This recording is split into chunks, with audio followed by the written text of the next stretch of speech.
आज जो है हम जर्नली डिस्कस करने के लिए जा रहे हैं चैप्टर नंबर 14 का एक टॉपिक एसी जनरेटर का। लेकिन एसी जनरेटर के टॉपिक को डिस्कस करने से पहले हमें करना ये होगा कि हमें समझना होगा कि व्हाट इज़ मोशनल ईएमएफ। और मोशनल ईएमएफ के लिए ना आपको चैप्टर नंबर जो आपका 14 था उसके स्टार्ट के अंदर हमने एक टॉपिक पढ़ा था, force on a current carrying conductor when placed in a magnetic field. वो चीज़ अगर आपकी क्लियर होगी तो आपको ये टॉपिक भी आसान लगेगा। तो स्टार्ट करते हैं आज का लेक्चर। सबसे पहले हम रिकॉल करते हैं अपनी प्रीवियस नॉलेज को। अकॉर्डिंग टू दैट नॉलेज, अगर मेरे पास ये एक नॉर्थ पोल है और ये साउथ पोल है और इसके बीच में मैंने एक कंडक्टर को ला के रखा है, तो एक टॉपिक था आपका टॉपिक 2 हमने पढ़ा था इस चैप्टर के अंदर, force on a current carrying conductor placed in a uniform magnetic field. याद है वो टॉपिक आपको? और उसका फार्मूला भी हमने ड्राइव किया था। उसका फार्मूला क्या था? F is equal to q, F is equal to BIL sine theta, यही फार्मूला था। और अगर मैं बात करूँ force on a single charge तो उसका फार्मूला था q v B sine theta, ठीक है, बिल साइन थीटा, ऐसे ही था। अच्छा, अब हम क्या करने के लिए जा रहे हैं? ऑल दो के करंट की ही बात हो रही है, मोस्टल ईएमएफ की बात हो रही है, लेकिन अब ज़रा चीज़ें थोड़े रिवर्ट हो रही हैं। देखो, मैग्नेटिक फील्ड वैसी रहेगी बी, ठीक है। पहले आपने करंट को पास करा था, आई को पास करा था, तो आपको मिली थी फोर्स, यही हुआ था। आपने करंट गुजारा तो फोर्स मिली, यानी कि आपको मूवमेंट मिली। फोर्स का मतलब है मोशन मिली, मोशन मिली, ठीक है। तो अगर मैं उल्टा करूं, इस कंडक्टर को मैं हाथ से पकड़ूं और ख़ुद मूव करूं मैग्नेटिक फील्ड में, तो जब मैं इसको मूव करवाऊंगा तो मैं फोर्स लगाऊंगा मैग्नेटिक फील्ड के अंदर, तो फिर ऑटोमेटिकली करंट प्रोड्यूस होगा। क्योंकि अगर करंट गुजरे मैग्नेटिक फील्ड में तो फोर्स लगती है, फोर्स आप लगाएं मैग्नेटिक फील्ड में तो फिर करंट प्रोड्यूस होता है। तो ईएमएफ इंड्यूस करा सकते हैं हम इस मेथड से कि हमें कंडक्टर को मूव करवाना होगा मैग्नेटिक फील्ड में। तो a straight conductor is moved across a magnetic field and EMF produced across the end of this conductor. This EMF is called motional EMF, ठीक है जी। तो मोशनल ईएमएफ की जो डेरिवेशनल है, अगर आपने वो सॉल्व करनी है तो उसके लिए आपने सबसे पहले कंसीडर क्या करना होगा? आपने कंसीडर करना होगा वही मैग्नेटिक फील्ड है, नॉर्थ पोल है और आपका ये साउथ पोल है, इसके अराउंड जो है वो मैग्नेटिक फील्ड मौजूद है। और यहाँ पर हमने एक कंडक्टर उठा के ला के रखा हुआ है। इस कंडक्टर को फोर्स हम लगा रहे हैं, ठीक है, फोर्स लगा रहे हैं। उस फोर्स लगाने से जो उसके अंदर मौजूद चार्ज है ना, एक इलेक्ट्रॉन, एक इलेक्ट्रॉन के ऊपर भी फोर्स लगेगी और वो कंडक्टर में मूव करने लगेगा। चार्ज के जो फोर्स लगती है जब वो कंडक्टर के ऊपर मूव करता है फोर्स, उस फोर्स का फार्मूला हम लोग पहले टॉपिक के अंदर पढ़ चुके हैं और वो था आपका F is equal to e v B sine theta. ये जो एक चार्ज है जिसका चार्ज ई होगा उसके ऊपर जो फोर्स लग रही है ये वो होगी। लेकिन यहाँ पर तो ऐसे बहुत सारे चार्जेस मूव कर रहे होंगे, तो इन दैट केस हम कहेंगे फोर्स का फार्मूला होगा q v v sine of theta, यानी कि क्यू रिप्रेजेंट कर रहे हैं यहाँ पे टोटल नंबर ऑफ चार्जेस को जिनके ऊपर वो फोर्स लग रही होगी जब हम उनको मूव करवा रहे होंगे। तो सारे के सारे चार्जेस मूव करवा रहे होंगे ना, पूरा कंडक्टर मूव हो रहा है तो उसके अंदर जितने इलेक्ट्रॉन है वो सारे मूव होंगे मेरे मूवमेंट की वजह से। तो यहाँ पर क्यू आ जाएगा, क्यू का मतलब टोटल नंबर ऑफ चार्ज है, ठीक है जी। हाँ, क्यू है, क्यू का मतलब टोटल नंबर ऑफ चार्ज है। तो ये हमने फोर्स का फार्मूला बना लिया, इस इक्वेशन को याद रखिएगा, ठीक है। अब हमें जो है वो वोल्टेज का फार्मूला ड्राइव करना है। इस बार हम जो डेरिवेशन करने के लिए जा रहे हैं वो ईएमएफ की करने के लिए जा रहे हैं, और ईएमएफ का मतलब है वोल्टेज। तो अगर आप वोल्टेज का फार्मूला ड्राइव करना चाहते हैं तो वोल्टेज के फार्मूले के लिए आपको एक बात पता होनी चाहिए कि जो वर्क होता है किसी भी चार्ज के ऊपर, किसी भी मैग्नेटिक फील्ड में, तो वो वर्क डन इन अ यूनिट पॉजिटिव चार्ज वो बन जाता है वोल्टेज। जो वोल्टेज का फार्मूला बाकायदा हमने ड्राइव किया था वो क्या था कि जो वोल्टेज है, जो ईएमएफ है, वो बराबर होती है work done in moving a unit positive test charge. अब आप इसको वी से भी रिप्रेजेंट करते हैं और इसको ईएमएफ के लिए आप कहीं जगह पे ये ई से भी रिप्रेजेंट किया जाता है। ईएमएफ जो इंड्यूस होती है उसको ई भी कहते हैं और वोल्टेज भी यही होता है, तो उसको वी कह सकते हैं। तो आपके पास कंडक्टर के ऊपर जो फार्मूला बनेगा, दो एंड के ऊपर जो पॉजिटिव और नेगेटिव चार्ज आपका मूव करेगा किसी ना किसी डायरेक्शन में तो मूव करेगा, और डायरेक्शन जो है वो हम फ्लेमिंग लेफ्ट हैंड रूल से निकाल लेंगे। और वो आपको याद हो फ्लेमिंग लेफ्ट हैंड रूल, कि अगर ये मैग्नेटिक फील्ड की डायरेक्शन है और ये आपकी फोर्स की डायरेक्शन है, तो करंट फिर 90 डिग्री के ऊपर प्रोड्यूस होगा, करंट की डायरेक्शन ये होगी, ठीक है। और अगर ये जो है करंट की डायरेक्शन इस तरफ चली जाए, नीचे की तरफ चली जाए, तो फिर फोर्स की डायरेक्शन इस डायरेक्शन में चली जाएगी, ठीक है। तो अगर मैं इधर मूव करवाऊंगा तो करंट नेगेटिव प्रोड्यूस होगा, डाउनवर्ड डायरेक्शन में प्रोड्यूस होगा, यानी कि नेगेटिव प्रोड्यूस होगा। और कंडक्टर को अगर मैं इधर मूव करवाऊंगा तो पॉजिटिव करंट प्रोड्यूस होगा। तो करंट प्रोडक्शन की भी दो पॉसिबिलिटीज़ हैं, पॉजिटिव और नेगेटिव, ठीक है जी। तो ये ईएमएफ का फार्मूला हो गया। अच्छा, वर्क जो होता है वो वर्क किसके बराबर होता है? वर्क बराबर होता है एफ डॉट डी के, और एंगल अगर 0 डिग्री हो तो एफ डी रह जाएगा। तो यहाँ पर अगर मैं आपसे कहूँ कि फोर्स तो एफ है, लेकिन डी जो है वो लेंथ का काम कर रही है। जितनी कंडक्टर की लेंथ होगी उतना ही तो चार्ज डिस्टेंस कवर करेगा, तो इसलिए मैं क्या कह सकता हूँ, डिस्टेंस की जगह एल रख सकता हूँ। अच्छा, बाकी आप ऑलरेडी क्या कर चुके हैं कि आप फोर्स का फार्मूला ड्राइव कर चुके हैं, वो है q v v L as it is और साइन थीटा, ठीक है। ये फार्मूला था, और डिवाइडेड बाय क्यू, क्यू से क्यू को कैंसिल कर देते हैं, तो मेरे पास फार्मूला क्या आ जाएगा ईएमएफ का? ईएमएफ का फार्मूला हो जाएगा v velocity, B magnetic field, L length of a conductor into sine of theta. इसका मतलब ये हो गया कि अगर एक कंडक्टर को मैग्नेटिक फील्ड में रखा जाए तो कितना फास्ट आप उसे मूव करवा रहे हैं मैग्नेटिक फील्ड के अंदर, और उसकी लेंथ क्या है, इन फैक्टर्स के ऊपर ईएमएफ जो है वो डिपेंड करेगी, और मोशनल ईएमएफ उसके अंदर प्रोड्यूस होगी। मोशनल ईएमएफ इसलिए हम कह रहे हैं क्योंकि हम कंडक्टर को मूव करवा रहे हैं, जिसकी वजह से ईएमएफ इंड्यूस हो रही है, तो इसलिए इसको मोशनल ईएमएफ कहा जाता है। इस मोशनल ईएमएफ की मदद से हमने एसी जनरेटर को बनाया, और आपका जो साइंटिस्ट था निकोला टेस्ला, उसने जो है वो वर्किंग करी इसके पीछे।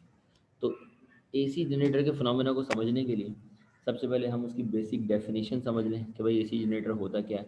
तो एसी जनरेटर जो है वो आपका मैकेनिकल एनर्जी को कन्वर्ट करता है इलेक्ट्रिकल एनर्जी में, मैकेनिकल एनर्जी को कन्वर्ट करता है इलेक्ट्रिकल एनर्जी में। मैकेनिकल एनर्जी का मतलब ये है कि मोशनल एनर्जी, हम मोशन करवाएंगे, कॉयल को मूव करवाएंगे मैग्नेटिक फील्ड में, उसकी वजह से इलेक्ट्रिकल एनर्जी प्रोड्यूस होगी। अब कॉयल को मूव करवाने के लिए आप कोई और एनर्जी भी यूज़ कर सकते हैं, हीट एनर्जी कोई यूज़ करता है, कोई विंड एनर्जी यूज़ करता है, कोई जो टर्बाइन यूज़ करता है, वाटर से जो फॉल होता है वो यूज़ करता है। लेकिन एक्चुअल में हमें तो कॉयल को मूव करवाना है, हमें तो मैकेनिकल एनर्जी देनी है जिससे इलेक्ट्रिकल एनर्जी आपको मिलेगी। तो जनरेटर आपका क्या होता है, मैकेनिकल एनर्जी को इलेक्ट्रिकल एनर्जी में कन्वर्ट करता है। इसका वर्किंग प्रिंसिपल क्या होता है? बिल्कुल ये जनरेटर है, जो आपका आम जनरेटर है उसके अंदर भी यही फिनोमेना होता है। अच्छा जी, तो एसी जनरेटर जो है वो फैराडे लॉ का इलेक्ट्रोमैग्नेटिक इंडक्शन है उसके ऊपर वर्क करता है, कि जब भी मैग्नेटिक फील्ड के अंदर, मतलब कॉइल जो है उसके अराउंड मैग्नेटिक फील्ड जो है वो चेंज होगी तो करंट प्रोड्यूस होगा। तो इसी तरह अगर कहीं पर कोई मैग्नेटिक फील्ड मौजूद है और मैं वहाँ पर कंडक्टर को मूव करवा रहा हूँ, तो मैग्नेटिक फील्ड को मैं चेंज करा रहा हूँ, मैग्नेटिक फ्लक्स को, तो ईएमएफ जो है वो क्या हो जाएगी, इंड्यूस हो जाएगी, ठीक है।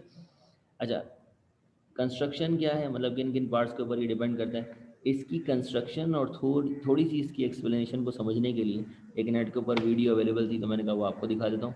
वो वीडियो देखने के बाद देन हम कंटिन्यू करेंगे यहाँ से लेक्चर को दोबारा।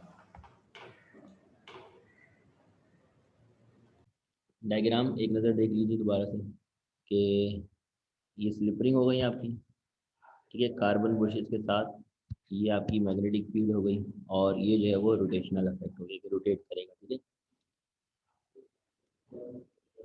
अच्छा, अब बात करते हैं इसकी वर्किंग की। तो वर्किंग जैसा कि आपको डायग्राम जो आपकी वीडियो थी उसके अंदर एक्सप्लेन किया था कि एक्चुअल में कॉयल इनिशियली किस हालत में होगा। इनिशियली जो आपका कॉयल है वो वर्टिकली होगा, और वर्टिकली वो कोई ईएमएफ इंड्यूस नहीं कर रहा होगा, तो आपके पास इनिशियली जीरो ईएमएफ इंड्यूस होगी। ग्राफिकली अगर आप इसे रिप्रेजेंट करें तो किस तरह रिप्रेजेंट करेंगे कि ये पॉइंट हम मान लेते हैं कि एट जीरो एंड, तो यहाँ से आपका जो ईएमएफ है वो इंड्यूस होना शुरू होगी, ठीक है। ये ईएमएफ आपकी इंड्यूस होती है जैसे जैसे आपका कॉइल जो है वो फील्ड के अंदर 90 डिग्री पे जाता है, ईएमएफ आपकी बढ़ती है। जब वो कॉइल वापसी नीचे आ रहा होता है तो ईएमएफ आपकी वापसी डिक्रीज होती है। जब वो कॉइल दूसरे एंड पे जा रहा होता है तो उसकी डायरेक्शन क्योंकि रिवर्स हो जाती है, तो फिर आपके पास नेगेटिव जनरेट होती है। एंड देन अगेन जब वो वापसी आता है अपनी जगह पे तो जीरो पे आ जाता है। तो इस तरह आपके पास एक साइनोसॉइडल वेव जनरेट होती है जब आपका कॉइल पूरा एक रोटेशन जो है उसे कंप्लीट करता है। तो पहली जो रोटेशन है वो 0 से 90 के दरमियान हुई, ठीक है, जो ये हुई 0 से 90। देन आपका फ्लक्स इंक्रीज हुआ तो आपका जो इंड्यूस ईएमएफ वो भी इंक्रीज हुई। फिर 90 से 180 पे ये नीचे की तरफ आ रहा है, तो 90 से 180 पे आपका फ्लक्स डिक्रीज हुआ तो ईएमएफ भी क्या होगा, डिक्रीज हुई। During the next half rotation वही काम दोबारा होगा, यानी कि सेकंड स्टेप और थर्ड स्टेप दोबारा होगा 180 से 360 पे। लेकिन ब्रेक कर दें अगर इसको तो इस तरह करेंगे 180 से 270 पे जाएगा और 270 से फिर 360 पे जाएगा। इस ड्यूरेशन में भी पूरी एक हाफ साइकिल जनरेट होगी इस तरह की, लेकिन वो उल्टी डायरेक्शन में होगी क्योंकि आर्मेचर जो है उसने अपनी डायरेक्शन रिवर्स कर ली। मतलब जो पिंक वाला आर्मेचर नहीं दिखाया था और जो ब्लू वाला था, तो ब्लू वाला लेफ्ट पे जा चुका होगा और पिंक वाला राइट पे आ चुका होगा इस तरह। फिर वो वाला राइट पे चलेगा, वो वाला लेफ्ट पे चले जाएगा, तो डायरेक्शन ऑफ अ करंट जो है वो हर बार रिवर्स हो रही है। ठीक है जी। अब इसकी हम ज़रा मैथमेटिकल डेरिवेशन कर लेते हैं जो पेपर के अंदर अक्सर बेस कराती है। जब एसी जनरेटर का टॉपिक पेपर के अंदर आता है तो उसके अंदर आपने ये जो बेसिक चीज़ें ये लिखने के बाद एक्चुअल में आपने डेरिवेशन पूरी कंप्लीट करके देनी है। डेरिवेशन के अंदर हमें सबसे पहले तो कंसीडर करना होगा, और कंसीडरेशन के अंदर हम कंसीडर करेंगे एक कॉइल जिसका एरिया ए है और एन नंबर ऑफ लूप भी हम मान लेते हैं उस कॉइल के अंदर मौजूद है। इस कॉइल को हम रोटेट करवा रहे हैं एंगुलर स्पीड के साथ, कहाँ पर, मैग्नेटिक फील्ड में, जैसा कि आपको डायग्राम में दिखाया था, वीडियो में भी दिखाया था। अच्छा, एक बात हम जानते हैं कि जब भी कोई कंडक्टर मैग्नेटिक फील्ड में मूव करता है, अभी आज की क्लास में हमने पढ़ा, तो उसके अंदर ईएमएफ इंड्यूस हो जाती है। यहाँ पर क्योंकि हम कॉइल को मूव करवा रहे हैं तो कॉइल के पास दो कंडक्टर होते हैं, मतलब एक ये और एक ये, जो पैरेलल है इसमें तो कोई फील्ड प्रोड्यूस नहीं होगी, या इसको हम बाहर भी ले सकते हैं। एक ये साइड होगा और एक ये साइड होगा, तो इसका मतलब ये होगा दो कंडक्टर्स हैं जिनके अंदर मोशनल ईएमएफ प्रोड्यूस होगी। तो जो भी मोशनल ईएमएफ का फार्मूला है उसको 2 से मल्टीप्लाई करोगे आप, क्योंकि डबल प्रोड्यूस हो रही है ना। तो मोशनल ईएमएफ का फार्मूला अगर आपको याद हो, हमने पढ़ा था क्या था, ईएमएफ को वी से रिप्रेजेंट करें या आपकी मर्जी है ईएमएफ को ई से रिप्रेजेंट करें, उससे कोई फर्क नहीं पड़ता। ईएमएफ का जो फार्मूला था वो था आपका वेलोसिटी, अभी जो ड्राइव करा वेलोसिटी, वी वी एल कर ले, चलो v v L sine of theta, यही फार्मूला था। लेकिन क्योंकि टू कॉइल्स हैं तो यहाँ पर ये 2 से मल्टीप्लाई होगा। ठीक है, दोनों कॉइल की लेंथ सेम है, मैग्नेटिक फील्ड सेम है और सेम वेलोसिटी से दोनों रोटेट हो रहे हैं, तो सिर्फ 2 से मल्टीप्लाई करेंगे तो आपके पास ईएमएफ का फार्मूला बन जाएगा। और अगर मैं आपसे कहूँ ये तो एक कॉइल के लिए फार्मूला ये है, लेकिन ऐसे बहुत सारे कॉइल मौजूद है, तो आपने कुछ नहीं करना, बस इसको एन से मल्टीप्लाई करनी है, जाएगा 2 N v v sine of theta. Clear है चीज़, ये आपने मोशनल ईएमएफ का फार्मूला इनिशियली बता दिया। अच्छा, यहाँ पर जो थीटा है ना, ज़रा इसको कॉल कर लेते हैं एक नज़र, वैसे ज़रूरी नहीं है, करना चाहो तो कर भी सकते हैं। कि आप जानते हैं कि जो एंगुलर स्पीड होती है, जिस स्पीड से मैं इसको घुमा रहा हूँ, और बराबर होती है angular displacement with respect to time, with respect to time. Rate of a change of angular displacement with respect to time is called angular velocity. कितनी तेजी से मैं इसको घुमा रहा हूँ, क्योंकि यहाँ पे देखो एंगुलर वेलोसिटी हाईली रिलेट कर रही होगी सर एल, नहीं नहीं एल नहीं हटेगा भाई, गलती से इंसान से हो जाती है। अच्छा, W is equal to theta divide by T. तो थीटा की वैल्यू अगर निकालिए है टी को उधर भेज तो डब्ल्यू टी किसके बराबर हो जाएगा, थीटा के। तो आप इसको ऐसे भी लिख सकते हैं कि ई एम एफ बराबर हो जाएगी 2 N v v L sine omega T. Omega T actual में थीटा ही है। ठीक है, और यहाँ पर अगर आप एक्सप्लेन करने के लिए जा रहे हैं इन चीज़ों को, तो आप कैसे एक्सप्लेन कर सकते हैं, तो भाई आप कह सकते हैं यहाँ पर जो आपके पास बी है वो क्या है, मैग्नेटिक फील्ड है। यहाँ पर जो आपके पास v जो है वो क्या है, लीनियर वेलोसिटी है। l length of a coil है, w जो है एंगुलर वेलोसिटी है। ठीक है जी, यहाँ तक क्लियर है। अच्छा जी, अब आगे बात करते हैं एक और टॉपिक जो आप पढ़ चुके हैं फर्स्ट ईयर के अंदर, कि अगर जो है ये कॉइल जो है वो मैं मान लेता हूँ इसकी जो यहाँ से देखिए यहाँ तक जो लेंथ है वो ब्रेथ b है, और यहाँ से मैंने एक बांधी हुई कोई चीज़ या कनेक्ट किया हुआ किसी चीज़ को, उसको घुमा रहा हूँ यहाँ से, यानी कि यहाँ से घूम रहा है। तो मैं आपसे पूछूं इसके जो घूमने का रोटेशनल रेडियस होगा वो क्या होगा, तो ये हमने टॉर्क ऑन अ कॉइल के अंदर भी पढ़ा था, तो v डिवाइडेड बाई 2 हो जाएगा, v डिवाइडेड बाई 2 हो जाएगा। तो इसका मतलब ये होगा ये जो कॉइल रोटेट कर रहा है किस रेडियस से रोटेट कर रहा है, इसका जो रेडियस होगा वो v डायमीटर है, तो v/2 से ये रोटेट कर रहा है आपका कॉइल। ठीक है, टॉर्क के अंदर भी हमने ये चीज़ देखी थी। तो यहाँ पर भी मैं कह सकता हूँ कि जो रेडियस ऑफ रोटेशनल कॉइल होगा वो बराबर होगा r is equal to v/2। अब जरा चलते हैं फर्स्ट ईयर के अंदर। फर्स्ट ईयर के अंदर आपने वेलोसिटी का फार्मूला पढ़ा था, याद है वेलोसिटी का फार्मूला, वेलोसिटी बराबर होती है ओमेगा इंटू आर के, और आर हम ऑलरेडी बता चुके हैं किसके बराबर है, बी अपॉन टू के, तो बराबर हो जाएगा ओमेगा बी अपॉन टू। इससे हम लीनियर वेलोसिटी को एंगुलर वेलोसिटी से रिलेट कराते हैं। यहाँ पर लीनियर वेलोसिटी का कोई काम नहीं है, क्योंकि देखो एक गाड़ी है, उसका टायर है, उसके टायर जब घूमेगा तो गाड़ी आगे जाएगी। एक जनरेटर है, उसका कॉयल है, उसका कॉयल घूमेगा तो जनरेटर थोड़ी आगे चले जाएगा। वो तो हमें एंगुलर स्पीड देखनी है, कितना तेज हम उसे घुमाएंगे, तो उसमें लीनियर वेलोसिटी का कोई अमल दखल नहीं होना चाहिए। इसलिए हमने लीनियर वेलोसिटी को कन्वर्ट करा किसके अंदर, एंगुलर वेलोसिटी। ठीक है, और हमने रिलेट करवा दिया इस फार्मूले से जो हमारे पास था, कि लीनियर वेलोसिटी और एंगुलर वेलोसिटी का रिलेशन हमने चैप्टर नंबर 4 के अंदर फर्स्ट ईयर फिजिक्स के अंदर पढ़ा था, तो वहां से हम ये रिलेशन लेकर आ। अच्छा, इस वैल्यू को उठा के हम पुट कर देते हैं इक्वेशन नंबर 1 में। जो पिछली इक्वेशन थी ना आपकी, वो आपकी इक्वेशन नंबर 1 थी। कौन सी वाली,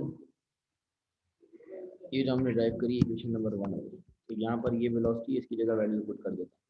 ठीक है जी, तो क्या हो जाएगा, आपके पास हो जाएगा E M F is equal to v B L, v की जगह रख देते हैं, पहले तो आपके पास था 2, फिर था वी की जगह रख देते हैं ओमेगा बी अपॉन 2, और वी बी कैपिटल बी, और एल, और साइन ऑफ थीटा ले लो या फिर ओमेगा टी ले लो, बात एक।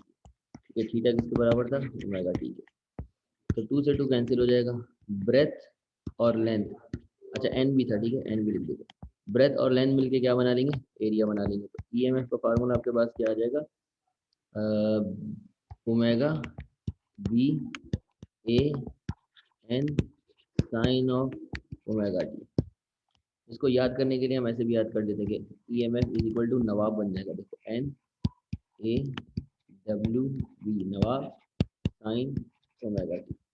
अच्छा, अगर मैं चाहता हूँ कि मैक्सिमम वोल्टेज जनरेट हो, तो मैक्सिमम वोल्टेज जनरेट करने के लिए ये साइन की वैल्यू मैक्सिमम होनी चाहिए, और साइन की मैक्सिमम वैल्यू होती है 1।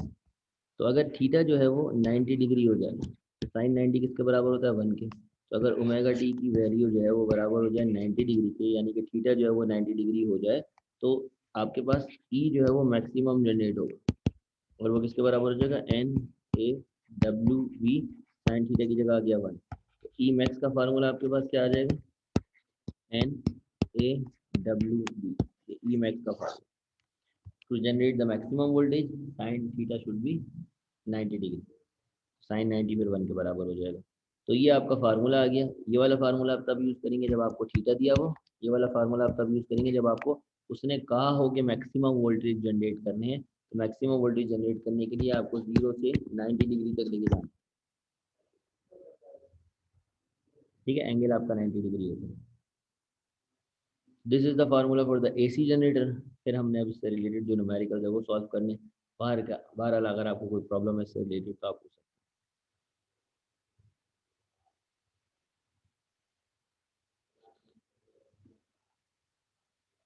नोट्स में अलग है, नहीं नोट्स में भी ऐसा ही है, बस वोल्टेज को वी कह दिया होगा ज़्यादा से ज़्यादा।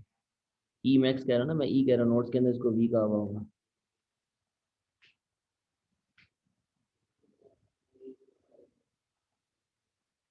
जी, इमोशनल ईएमएफ आपके जनरेटर के अंदर होती है। जनरेटर के अंदर जो फ्यूल आप डालते हैं ना, उस फ्यूल से जो है वो रोटेट होता है कॉइल। जैसे हम बाइक के अंदर फ्यूल डालते हैं, तो बाइक का टायर रोटेट होता है ना उससे, ठीक है, पिस्टन मूव होने से। बिल्कुल जनरेटर में भी क्या होता है कि जनरेटर के अंदर वो जो पिस्टन वगैरह होता है उसकी मदद से आपका कॉइल रोटेट होता है, और कॉइल के रोटेट होने से इमोशनल ईएमएफ प्रोड्यूस होती है।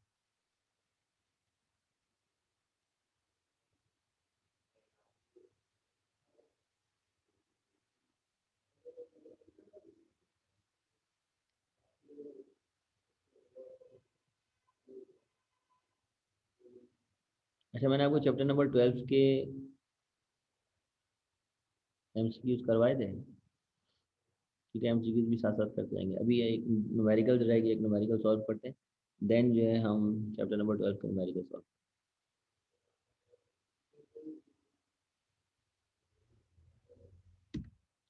चलिए, ये आपके पास फार्मूला हो गया मैक्सिमम वोल्टेज का भी। अब अगर हम चलें न्यूमेरिकल की तरफ, तो जो आपका न्यूमेरिकल है इस एसी जनरेटर से रिलेटेड, ईएमएफ फोर्स जो चार्ज को मूव करवाती है। जी हाँ, ईएमएफ जो है वो चार्ज को मूव करवाने वाले वोल्टेज। अच्छा ये आपका सवाल है, जिसके अंदर कह रहा है 100 टन्स कॉइल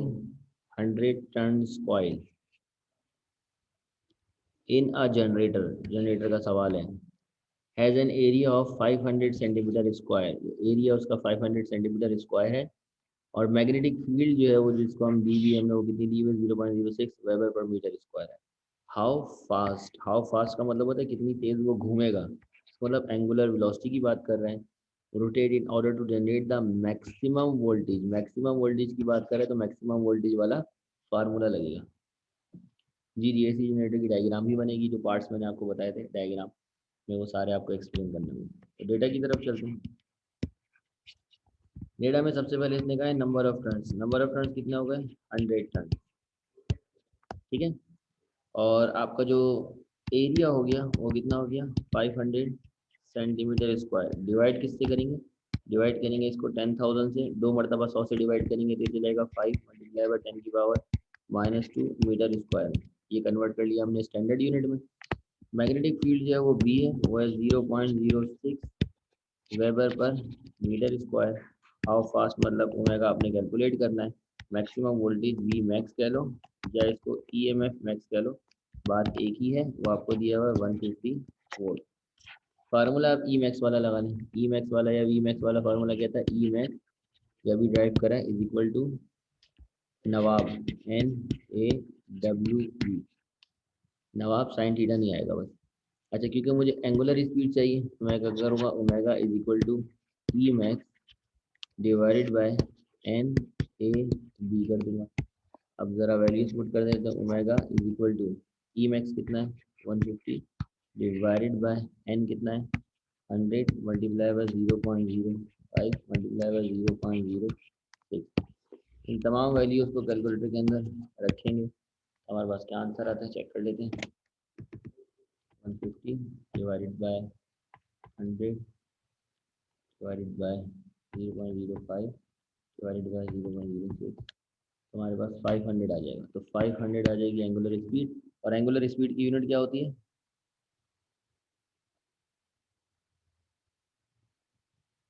टी कहाँ से आ गया, आपने ANBWT को ई के बराबर नहीं लिया, तो क्या करिए, फार्मूला लाइज ड्राइव किया था वो है रेडियन पर सेकंड, इसकी यूनिट होगी। अच्छा अगर इसको कन्वर्ट करना है रेवोल्यूशन पर सेकंड में तो क्या करें, ई नॉट, ई नॉट क्या है, ई नॉट थोड़ी ई मैक्स है। डेरिवेशन देख लो, डेरिवेशन में कन्फ्यूजन है, डेरिवेशन देख लो, डेरिवेशन फाइनल फार्मूला हमने ड्राइव किया।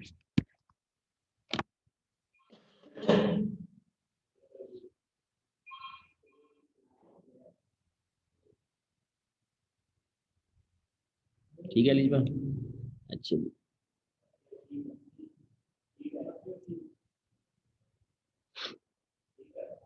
अच्छा ये जो रेडियन पर सेकंड में आंसर आया है, मेरा आपसे सवाल ये था कि इसको मैं कन्वर्ट करना चाह रहा हूँ रेवोल्यूशन पर सेकंड में, तो कैसे कन्वर्ट कर सकते हैं, तो बता सकते हैं। First year physics, not the second year, तेरा स्टूडेंट।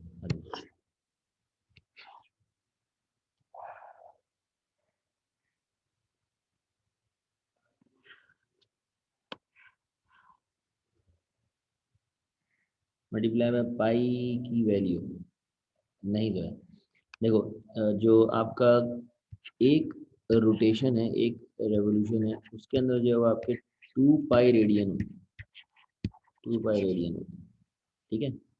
तो अगर एक रेवोल्यूशन किसी ने करी है तो उसको 2 पाई रेडियन से मल्टीप्लाई करेंगे रेडियन में जाने के लिए, तो रेवोल्यूशन में जाने के लिए डिवाइड करेंगे, तो इसका मतलब ये हो गया कि रेडियन को रेवोल्यूशन में कन्वर्ट करना है तो आप डिवाइड कर दें किससे, 2 पाई से। तो आप अगर इसको डिवाइड कर दें 2 पाई से तो आपका आंसर आ जाएगा, क्योंकि एक रेवोल्यूशन में 2 पाई रेडियन होते हैं, पूरा 360 घूमता है ना, तो 500 डिवाइडेड बाय 2, ये आ जाएगा 79.5, ठीक है। तो वो आपका रेवोल्यूशन के अंदर आंसर आ जाएगा।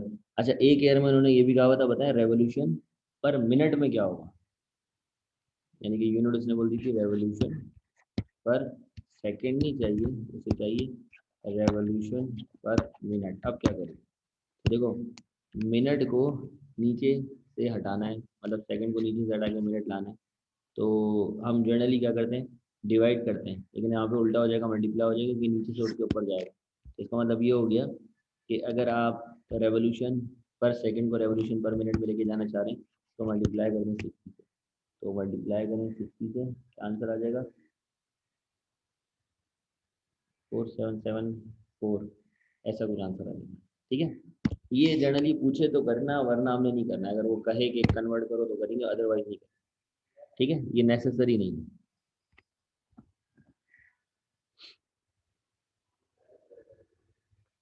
अच्छा जी, अगला जो सवाल है, अगला जो न्यूमेरिकल है, वो भी आपका इसी टॉपिक का है, मोशनल ईएमएफ का है बस।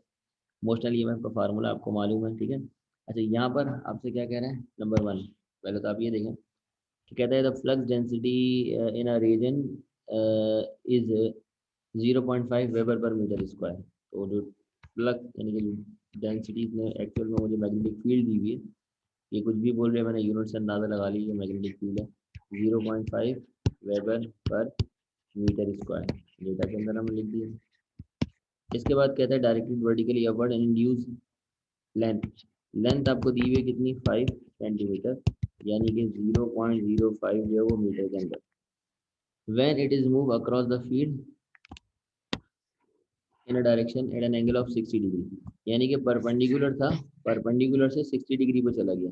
तो अगर मैं आपसे बोलूँ थीटा कितना होगा, तो देखो आपने इसको 90 डिग्री से 60 डिग्री तक मूव करवाया है, इसका मतलब थीटा आपने 30 डिग्री लिया, मतलब कितना आपका कॉइल रोटेट होगा उतना ही तो वोल्टेज जनरेट होगा। तो कह रहा है वो परपेंडिकुलर ही रखा हुआ था, 60 डिग्री पे मैं लेके चले गया, तो एंगल कितना मूव करवाया मैंने, 30 डिग्री। ठीक है, और वेलोसिटी दे दी इसने, वेलोसिटी कितनी दी थी, 100 सेंटीमीटर पर सेकंड। सेंटी को हटाने के लिए 100 से डिवाइड करेंगे तो हो जाएगा 1 मीटर पर सेकंड, डिवाइड जब उसको 100 से करें तो 1 मीटर पर सेकंड। ठीक है जी।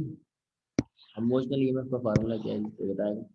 मोशनल ईएमएफ का formula, EMF is equal to क्या था, v B L sine of theta. तमाम वैल्यूज आपको दी हुई हैं। EMF is equal to velocity कितनी है 1, बी कितना है 0.5, और आपके पास एल कितना है 0.05, और साइन थीटा कितना है 30 डिग्री। चेक करें आंसर क्या है, वर्ल्ड स्पीड में।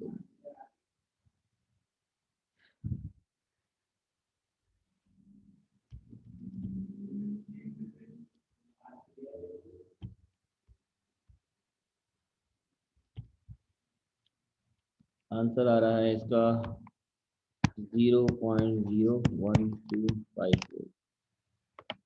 ठीक है जी, क्लियर है न्यूमेरिकल।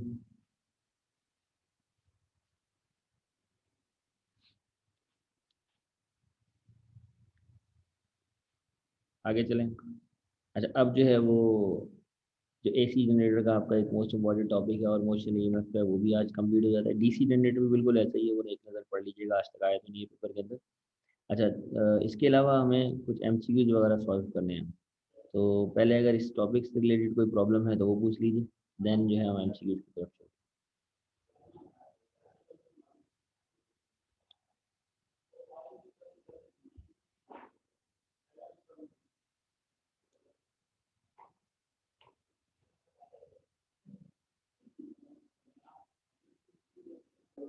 और भी सवाल वगैरह हैं सर, एसी जनरेटर की थ्योरी, मैथमेटिकल डेरिवेशन सब नोट्स से याद करें। हाँ, सब नोट से कर लें, वरना डेरिवेशन जो मैंने कराई है वो आप अगर डिजिटल लेके बैठे हुए थे, साथ साथ कर रहे थे तो वो कर लें, तो सही है, बिल्कुल वो मसला नहीं, कर लेंगे।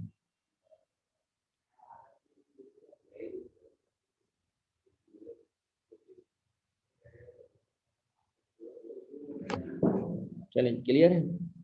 चलें अब हम चैप्टर नंबर 12 के जो एमसीक्यूज हैं उनकी तरफ। अच्छा जी, एमसीक्यूज जो है वो एक्चुअल में हमने जो है ना रटने नहीं है, हमने समझ के सॉल्व करने, तो इसलिए मैं आपको सारे एमसीक्यूज जो है वो सॉल्व करवा रहा हूँ। इससे आपका चैप्टर नंबर 12 हो गया, 13 हो गया, 14 हो गया, ये भी रिकॉल हो जाएगा कि आप लोगों को चीज़ें याद हैं या नहीं। ठीक है, तो पहले एमसीक्यूज की तरफ चलते हैं। पहला जो एमसीक्यू है उसके अंदर कह रहा है the scalar product of electric intensity. Electric intensity को किससे रिप्रेजेंट करते हैं, ई से, और स्केलर प्रोडक्ट होता है dot product, and vector area, vector area को हम रिप्रेजेंट करते हैं ए से। तो ई डॉट डेल ए किसके बराबर होता है भाई? ई डॉट डेल ए किसके बराबर होता है? अलीश बाग पर सीपी। सीपी क्या है? अगर आपको याद हो तो फ्लक्स की बात कर रहे हैं, तो इलेक्ट्रिक फ्लक्स के बराबर होता है साई, और वो भी इलेक्ट्रिक फ्लक्स, मैग्नेटिक नहीं, इलेक्ट्रिक फ्लक्स। तो ये इलेक्ट्रिक फ्लक्स के बराबर होगा। तो ऑप्शन में आपको दिया हुआ है पहला ही ऑप्शन, इलेक्ट्रिक फ्लक्स। ठीक है जी, क्लियर है? अच्छा जी, नेक्स्ट है, the particle of a mass m and a charge q is to be held motionless between the two horizontal plates. एक हमने क्या करना है, एक चार्ज को मोशनलेस करवाना है जिसका मास m है, चार्ज q है, बिटवीन द हॉरिजॉन्टल प्लेट्स। उसके लिए आप याद करें, एक न्यूमेरिकल था हमारा 12.9, वहाँ पर भी यही काम हो रहा था। और उसके लिए हम कहते थे अगर आप ऐसा करना चाह रहे हैं तो आपको फोर्स को बैलेंस करना होगा किससे? वेट से। फोर्स थी इलेक्ट्रोस्टैटिक फोर्स, उसका फार्मूला था ई इंटू क्यू, और वेट का फार्मूला होता है एम जी। ठीक है, तो अगर इलेक्ट्रिक फील्ड इंटेंसिटी निकालनी है तो ई बराबर हो जाएगा किसके? M g divided by q के। तो आपसे कह रहा है बताएं इलेक्ट्रिक फील्ड इंटेंसिटी कितनी होगी? तो आंसर क्या है? M g divided by Q.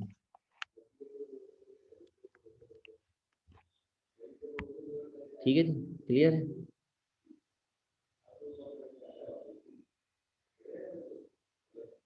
अच्छा, आगे आपसे कह रहे हैं अगले सवाल में कि which one of the following is not a scalar quantity. तो देखिए इलेक्ट्रोमोटिव फोर्स तो है ही स्केलर क्वांटिटी। क्यों स्केलर क्वांटिटी है? कि वोल्टेज है, वोल्टेज की कोई डायरेक्शन थोड़ी होती है, जैसे पोटेंशियल एनर्जी, एनर्जी की कोई डायरेक्शन। इलेक्ट्रिक फ्लक्स तो है ही, दो चीज़ों का स्केलर प्रोडक्ट, तो स्केलर आंसर आएगा इसका। दो स्केलर प्रोडक्ट में आंसर स्केलर ही आता है ना, तो इलेक्ट्रिक फ्लक्स तो होता है ई डॉट ए है, तो दोनों वेक्टर हैं, वेक्टर का स्केलर प्रोडक्ट स्केलर आएगा। इलेक्ट्रिक फील्ड इंटेंसिटी आपका एक वेक्टर है, क्योंकि इसकी दो डायरेक्शन पॉसिबल है। अगर पॉजिटिव चार्ज है तो उससे वो हमेशा आउटवर्ड होगी, और अगर नेगेटिव चार्ज है तो उससे वो इनवर्ड होगी। तो दो डायरेक्शन आपकी पॉसिबल है इलेक्ट्रिक फील्ड इंटेंसिटी की। तो इलेक्ट्रिक फील्ड इंटेंसिटी जो है वो आपका एक वेक्टर क्वांटिटी है, जबकि इलेक्ट्रिक पोटेंशियल भी वेक्टर नहीं है। इलेक्ट्रिक पोटेंशियल और ईएमएफ एक ही चीज।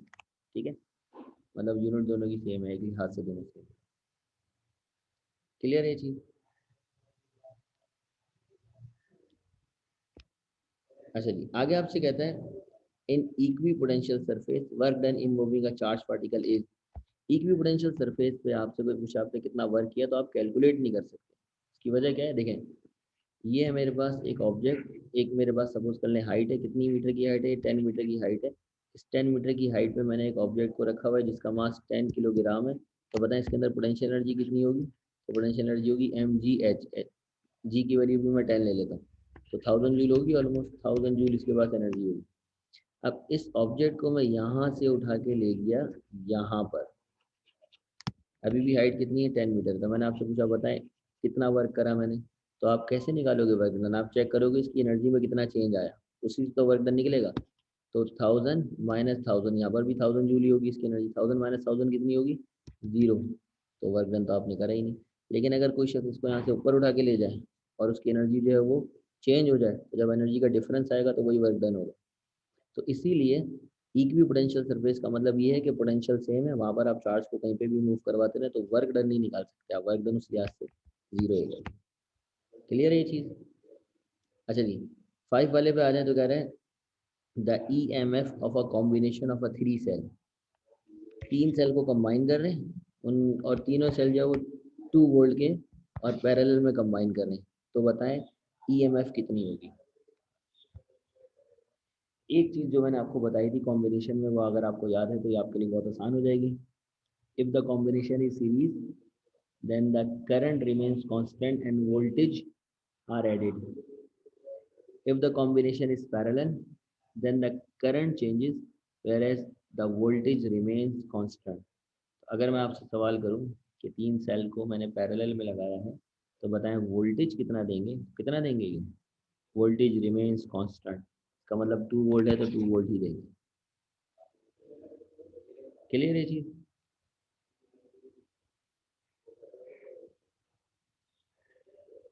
ये हो गए आपके 5 सवाल। अच्छा, अब चलते हैं अगले सवाल की तरफ। अगला जो सवाल है उसके अंदर कह रहा है the number of electron in 1 coulomb is. The number of electron in 1 coulomb, number of electron को एन से रिप्रेजेंट करते हैं और उसका फार्मूला होता है क्यू डिवाइड बाई ई। अब इसने खुद कहा है कि number of electron in 1 coulomb, यानी कि चार्ज कितना है, कूलम किसकी यूनिट है? चार्ज की यूनिट है, चार्ज कितना है 1 डिवाइड बाई ई की वैल्यू क्या होती है 1.6 मल्टीप्लाई बाई 10 की पावर -19। तो इन दोनों को डिवाइड करें, आपके पास आंसर आ जाएगा कि 1 कूलम में कितना चार्ज होता है। चेक करके मुझे बताएं कितना आंसर आ रहा है।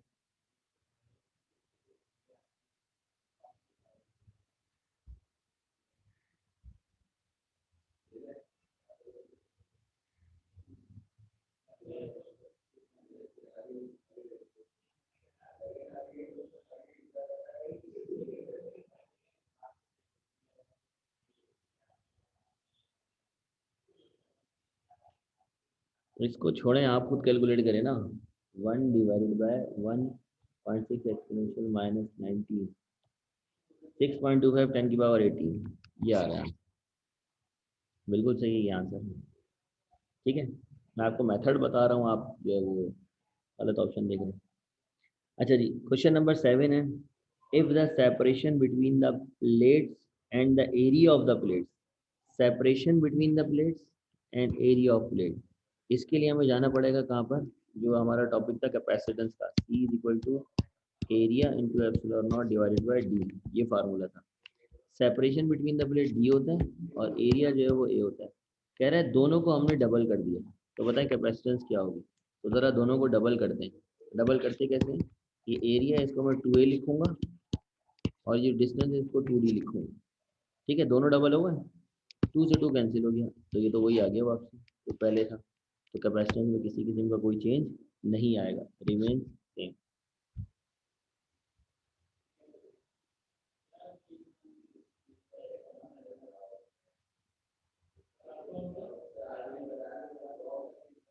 अच्छा जी, अब है आपका decreasing the separation between the two identical charge by 1/2।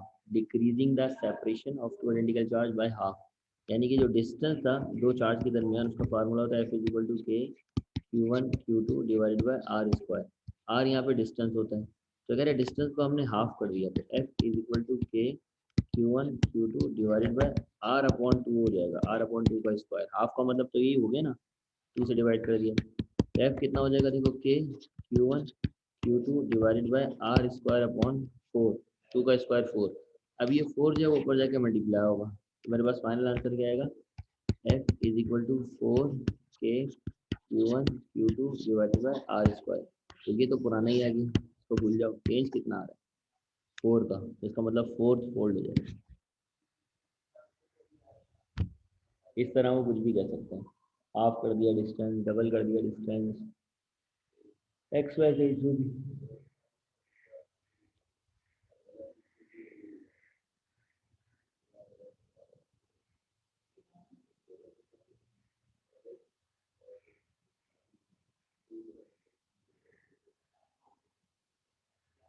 ठीक है, आगे चलें।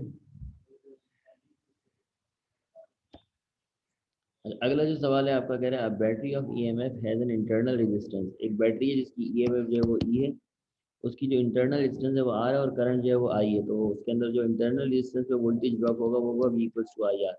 तो ये इंटरनल रेजिस्टेंस का वोल्टेज होगा, ये उसकी ईएमएफ होगी। आपसे कहता है बताओ उसके टर्मिनल पोटेंशियल डिफरेंस क्या होगा। तो टर्मिनल के ऊपर हमेशा आपको इंटरनल रेजिस्टेंस का माइनस करके आंसर मिलता है। तो टर्मिनल वोल्टेज अगर वी है तो वो ई को माइनस करना पड़ेगा आई आर से। आई आर होते हैं इंटरनल पे जो वोल्टेज दाया होता है, तो ई को जब माइनस करेंगे आई आर से तो आपके पास टर्मिनल के वोल्टेज आ जाएंगे। इसका सही आंसर क्या होगा, ई माइनस आई।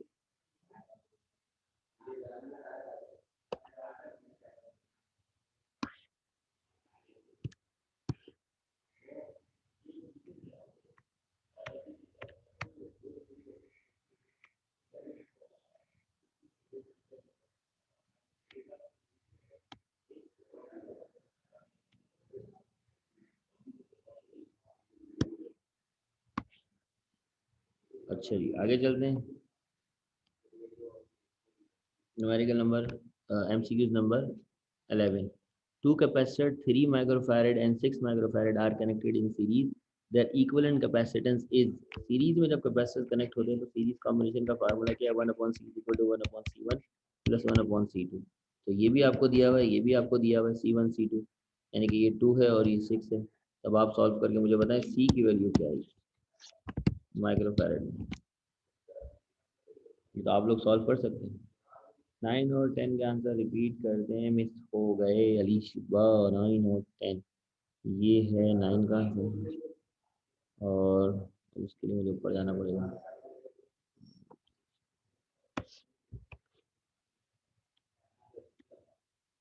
उसका था फोर्थ फोल्ड सेट, हाँ फोर्थ फोल्ड हो जाएगा। चलिए ये था आंसर।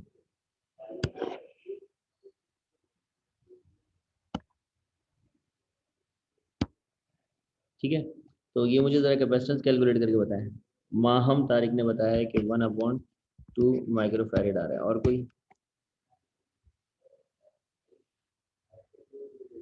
2 माइक्रोफैरेड, जोया कह रही है 2 माइक्रोफैरेड आ रहा है। क्यों भाई, अलग क्यों आ रहा है? माहम तारिक का अलग आ रहा है, जोया का अलग आ रहा है। दो आंसर तो सही नहीं हो सकते, एक सही होगा।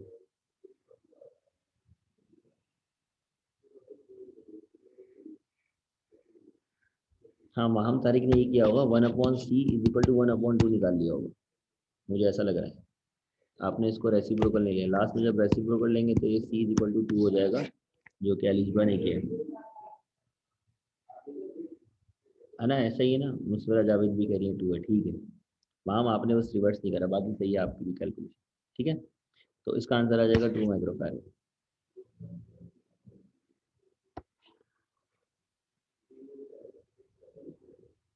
ठीक है जी। अच्छा, अब आगे जो है वो जूल पर कूलम कह रहा है किसके बराबर होता है। तो देखो, जूल किसकी यूनिट होती है, वर्क की। कूलम किसकी यूनिट होती है, चार्ज की। तो वर्क अपॉन चार्ज ये किसके बराबर होता है, अभी अभी डेरिवेशन में हमने सॉल्व करा है। वर्क अपॉन चार्ज किसके बराबर होता है भाई, ईएमएफ के बराबर होता है। ईएमएफ, और ईएमएफ की यूनिट क्या होती है, ईएमएफ वोल्टेज को कहते हैं, तो वोल्ट होती है उसकी यूनिट, तो वोल्ट के बराबर होगा। ठीक है, क्लियर है ये चीज। अच्छा, माइक वगैरह आप ऑन कर सकते हैं, माइक ऑन करके जनरली अगर कोई बताना चाहे ये वाले सवाल का जवाब, ये और ये, आप अब आप लोग बताएंगे, मैं नहीं बताऊंगा। चैट में बताना, चैट में बता दें, लेकिन रीजन दे रहे हैं इसलिए मैं कहता हूँ माइक ऑन करें कि किस तरह आपने कैलकुलेट।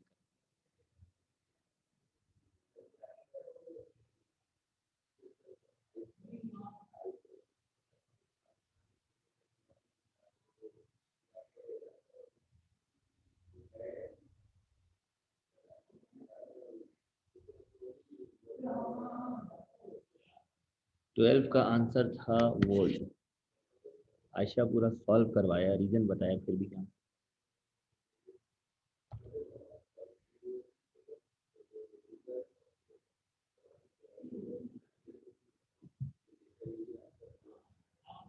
हाँ जी, 13 और 15 कौन कराएगा। 14 मैं आपको बता देता हूँ। 2 अगर यूनिफॉर्मली अपोजिटली चार्ज चीज है, 2 अगर 1 हो तो ये होता है, लेकिन अगर 2 हो तो ये सिग्मा अपॉन एप्सिलॉन नॉट होता है, ये डेरिवेशन में की।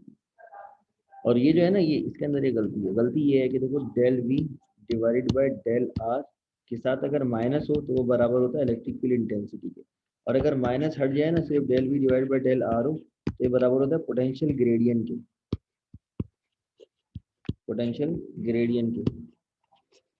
इन्होंने पोटेंशियल ग्रेडियंट कहीं दिया ही नहीं है चारों ऑप्शन में से, तो इसीलिए ये इलेक्ट्रिक इंटेंसिटी होता अगर यहाँ माइनस होता, अगर नहीं है माइनस तो पोटेंशियल डिफरेंस को पोटेंशियल ग्रेडियंट कर लो, पोटेंशियल ग्रेडियंट के बराबर होगा। ठीक है, ये याद रखना, इसीलिए टेक्निकल सवाल है। सिर्फ एक माइनस से चेंज हो रहा है, माइनस आ गया तो इलेक्ट्रिक इंटेंसिटी है, माइनस हट गया तो पोटेंशियल ग्रेडियंट है। ये डेरिवेशन भी हमने चैप्टर नंबर 12 में सॉल्व की। बाकी रह गए आपके सिर्फ दो सवाल, वो दो सवाल आप लोगों ने बता दें, फिर क्लास एंड करते हैं। कोई सवाल वगैरह तो आप लोग कर सकते हैं।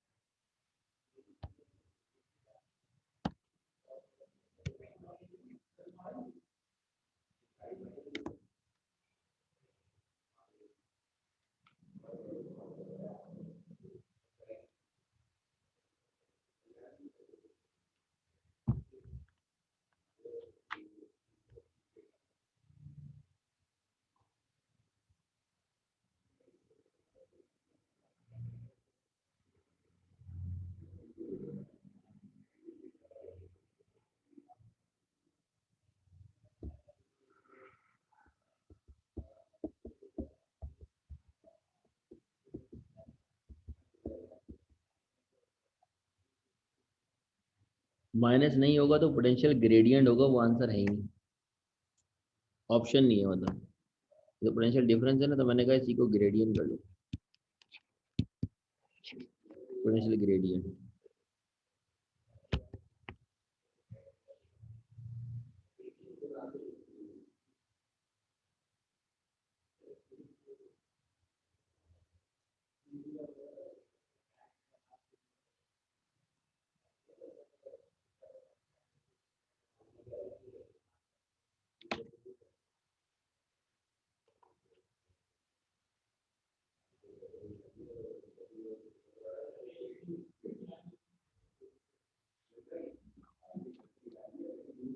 गुड हो गया मिस्टर जावेद, बस फिर आ जाओ।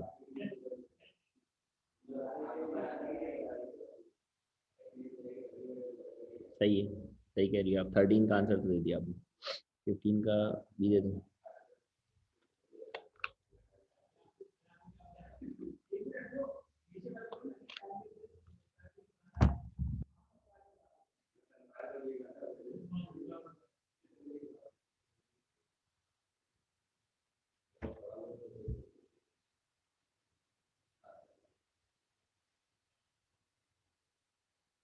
ठीक है,